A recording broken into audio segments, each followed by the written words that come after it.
B, Chapter 3, Section 3, Cell Membranes.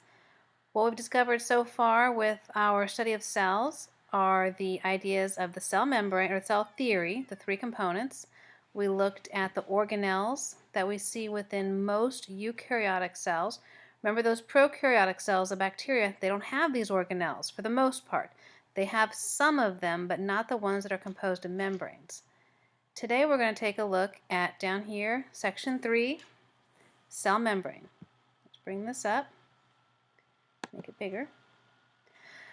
All right, the cell membrane is easily the most amazing thing to have ever come into existence on this planet. It makes it possible for cells to exist. A cell is defined by its outer shape, and that outer shape is made by this membrane. A cell membrane is this collection of these little guys right here. This is a phospholipid. You can see there's one phospholipid with its two little tails hanging down. We've already talked about phospholipids in Chapter 2. Remember, they're just lipids, they're just fatty acid tails hooked to a phosphate head with a little glycerol in the middle. Now, what's unique about a phospholipid is that when they come together in this form, which will happen naturally in a watery environment, if I take a bunch of just loose phospholipids, dump them into some water, and just let them sit, they will naturally come together like this, with their little polar heads to the outside and polar heads to the outside here, and all their little fatty acid non-polar tails in the middle.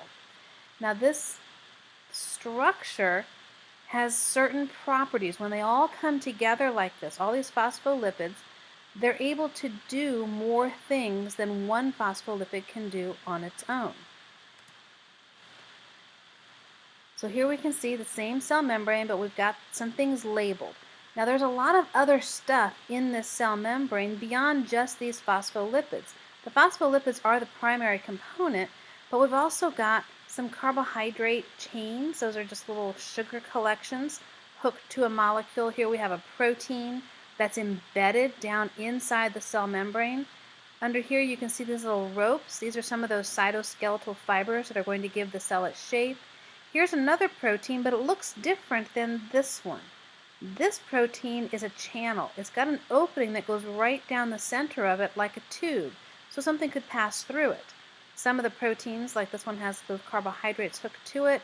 And inside the cell membrane itself, we have these other lipids that are called cholesterols. All of these things come together and create what's called the fluid mosaic model. This is a description of what we think a cell membrane looks like.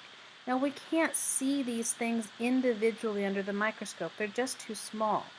But we can study their behavior, and we feel very certain that the cell membrane is composed of all these parts and that they are movable.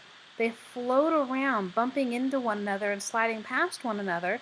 Like this protein, it could just move and migrate someplace else in the cell if it wanted to. Sometimes, like this one, it's hooked to a cytoskeletal fiber. So this protein may be held in place by a little anchor made of one of these little filaments down below. But this model is one of the ways that we describe the movement and the structure of this very intricate, very complex cell membrane. Now, the cell membrane has this ability. When all these phospholipids come together in this format, it acquires this new ability to be selectively permeable. Selectively permeable means that the cell can, in effect, choose what molecules pass through and what molecules don't. It can regulate the passage of things into and out of the cell. So if this is our cell membrane, and here's our phosphate head, fatty acid tails in the middle, and here's the next side, phosphate head, fatty acid tails in the middle, so we've got a bilayer, two layers of them. This region right here down the middle where the fatty acid tails are, this is called a non-polar region. These fatty acid tails do not like to be near water. They repel water like oils do. The phosphate heads are polar, and so they're very comfortable being next to the water. Now, all cells are surrounded by water on the outside and water on the inside. So cell membranes always line up in this format. Some molecules can pass through the phospholipids on their own. Only certain molecules, things that are either very, very small, they can literally just squeak between the phosphate heads and go straight on through to the inside of the cell, or something that is itself nonpolar. A molecule that has a charge, something like a sodium ion that is a plus charge, it can't enter this nonpolar region. Anything that has a charge will get pushed back out like two magnets that are repelling each other. So the cell membrane, in effect, can choose, it's not really thinking, but it can regulate what molecules go in and out. So large molecules like this great big orange one, it's simply too big. It couldn't fit between the space. Or something, let's say that this molecule was negatively charged, that charge would prevent it from entering this fatty acid tails region, so it could not go through either. But other things that are very small or not charged can just pass right on through on their own. Other things that pass through the cell membrane are signals. Now we have to remember that a cell gets everything from the outside. So every nutrient that it needs has to pass from one side of the cell membrane to the other, but also every signal. Now, for the most part in cells, signals are in the form of chemicals. So chemical signals have to be able to move or be transmitted across the cell membrane. Sometimes they can just pass through on their own. They are a fat-based molecule.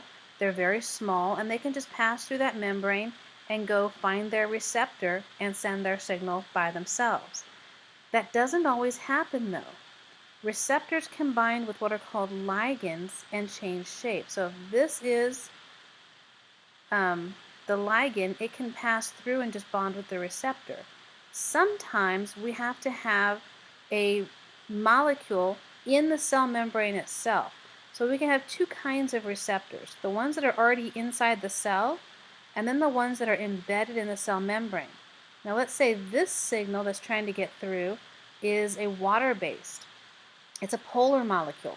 It can't go through that phospholipid fatty acid tails region, so it has to bind with the receptor that's already in the cell membrane. Then this signal will signal something else on the inside to go off and pass the signal on. It just takes an extra step to get some of these chemical signals across the cell membrane. All right, that is actually the end of 3.3. Our next recording will talk about diffusion and osmosis.